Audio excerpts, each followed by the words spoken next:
Hey guys, we're here at PGX 2024. I'm Travis with Guys Games and Beer. And I'm Tom with Guys Games and Beer. And tonight we are here with Justin Silverman and Patrick Farrell. And we're from RetroWare Games. Welcome to the show. Really excited. Again, this is our first year here at PGX. Sounds like you guys are old hands in the area. Really kind of have roots in the community here at the. Yeah, we're pretty big in the Philadelphia area. Right. And we also help run the Too Many Games convention, which has had its 20th year this year. And then we run 2 arcades near Philly, and we've been making video games forever. Yeah, and it sounds like you guys have your hands in the pie of a little bit of everything here. So, again, I saw your display. Again, there's some couple cool console and some couple cool custom arcade machines set up. You want to tell us a little bit what you had set up over there this weekend? Yeah, so we brought one of our most recently released games, Iron Meat, here today. We have 2 of the 2 cabinets that are Sega All cabinets hosting the game this weekend so that convention goers can play the game in the arcade cabinets. Then we also brought a collection of 10 Japanese arcade games. I'm a huge sucker for candy, man. So Yeah. you're satiating that sweet tooth. So yeah, and again, it's absolutely a beautiful way to play some new, modern retro games, right? So it's like sitting down at a convention hall like this on a cabinet with friends you can share. It's a beautiful way to present those games. So like, what's the response been for y'all this weekend so far? Pretty good. I mean, Iron Meat, when it came out literally last week, has been doing very, very well.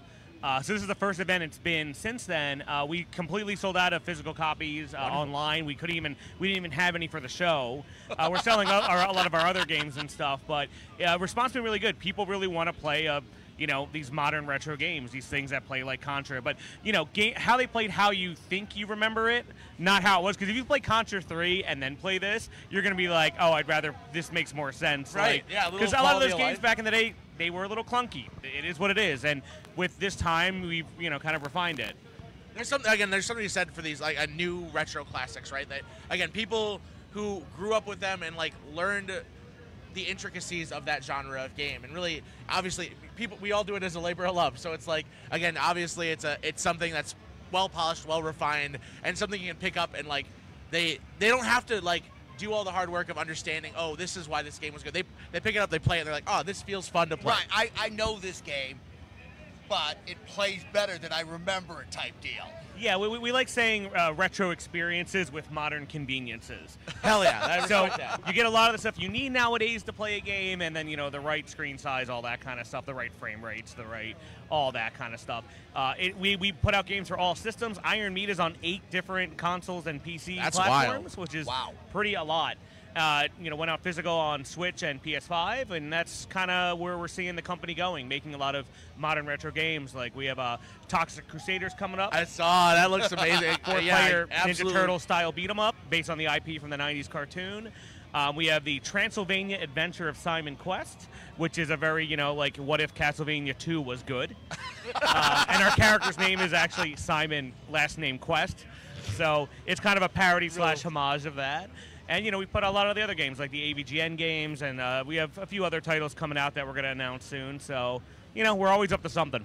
Yeah, that's absolutely wonderful. And, again, it's really cool to, again, see you guys really, again, I personally, that Toxic Crusaders looks absolutely phenomenal.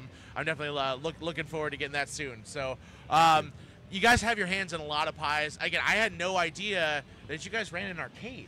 Yeah, that's news to us. We're not from around here, so it's like, again, I've seen some of the stuff you guys do online. I was like, and then you guys had them advertised. Again, obviously, I was looking at those candy cabs. I got a couple Aero Cities and some Blancs and other stuff myself. Yeah. But like, I was like, yeah, absolutely gorgeous machines y'all have. So, thank you. Again, you guys run an arcade space as well? Yeah, we have 2 arcades in the Philadelphia area. So one arcade is in Lansdale, PA, and then our second arcade is in Woodbury, New Jersey, which is about 30 minutes outside the city. Wow. And they've been doing pretty well. We have them filled with classics and rhythms and all sorts of types. So when you walk in, you're going to get like a handful of everything. So I tend to find out a lot of people who start arcades tend to be like, oh, I have so many things in storage that I should probably find a way to use them more.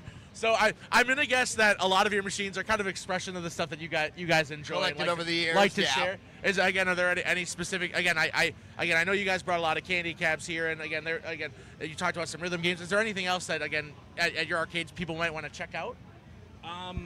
They definitely want to check out our rhythm sections. Our rhythm sections are pretty good. We got some of the newest rhythms coming out from Japan, and we've heard very good responses from the communities about that. So the rhythm community has been very excited that we're trying to represent that area. We were just at 2D Con, and it's all about the rhythm games. Yeah, and you could see why. When you see people play, they're just so into it. And then again, it's an experience that you don't get to create at home as easily. So, and to be able to share with other people who are passionate about it, like at conventions like this, it's top tier. One of my favorite things about these.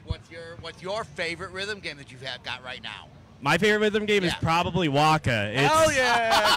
Okay, so you just made him very happy. Waka is a game that didn't do particularly well in Japan, made by Marvelous, published by Marvelous, but it had a really big following in the States here for some reason. So it's really cool to see these machines pop up. Now, again, a lot of the Japanese arcades have started to filter them out. So it's been cool to see some of them stateside more and more. So yeah, it's an impressive machine. Like, it's I mean, that beautiful. Huge circle with all those LEDs, you can't get it. Hits that dopamine for sure. Oh yeah, yeah. Pretty much any Japanese rhythm game that looks like a washing machine is going to be good. Shout out to That is a really good rule of thumb. Yeah. All right. No, I all can see right. that. So how about you? Your favorite rhythm game? Yeah, probably My, which we don't have right now. We might get one eventually, but that has the 2. It looks like the washing machine. Waka is definitely a close favorite. I've always been a DDR guy growing up, especially on like the PS2 one and all that. We have an Extreme right now, and we have a DDR Black, like the 2016 version very nice, as well. very nice. So, yeah. All right, let's bring it back to what they're coming out with. So we've talked a little bit about their games they're coming out with. Let's go back to some of your older catalog. So you guys have been doing this for a while as far as actually producing games. If somebody let's just say they had to pick one from your library, which would it be? It depends. We have like, the Angry Video Game Nerd game is a really good Mega Man type game. Prison City plays, it's like very 80s, 90s action movie, but plays like Power Blade or Shatterhand, like a late NES game. Love 3 is a precision platformer. One of the devs who worked on Deltarune made that one. Okay. Great music. You make your own checkpoints as you go through the game. It looks like an Atari game, and it's kind of cool. And then, of course, we have Eagle Island Twist, which is 2 games in 1 with free DLC, and it's a precision. Sorry, not precision, but it's a roguelike platformer where you throw a bird as a projectile, an owl. So that's what's going on there. A lot of power-ups. So a lot of classic games. Iron Meat, I think, might be our 11th game we've put out and published, and also developed. So we've been doing a lot, probably since 2017. Yeah, no, like I said, you guys have got quite the catalog, and that's why I'm glad he mentioned all of them. Definitely check any of them out. They've got the right feel. I mean, as an old school gamer, they just feel right. We mostly make games for ourselves and then hope people buy them. That's kind of what happens. That's the right way to do it. That's the right way to do it.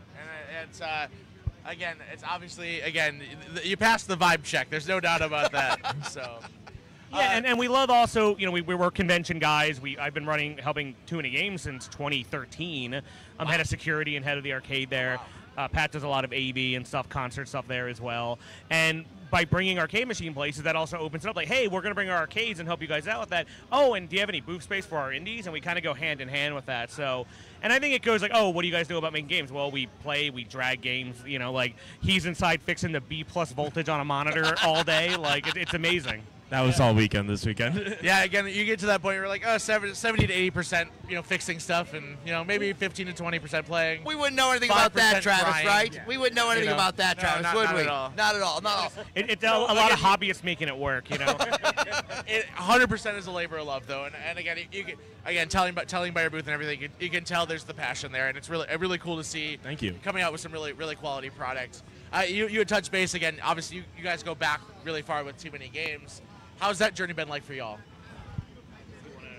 I just joined Too Many Games last year, and it's been a delightful journey. I love the community that we've formed in that area and the volunteers that we bring along and the guests that we bring along. And then all the people that come to visit the con. It's just a delightful con to be at. Very comfortable, and you get to see everything you want to see, really. So Too Many Games is your next show coming up, right?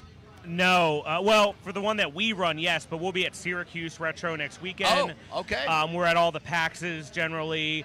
And we kind of set up, we just doing arcades here, or we bringing indies here.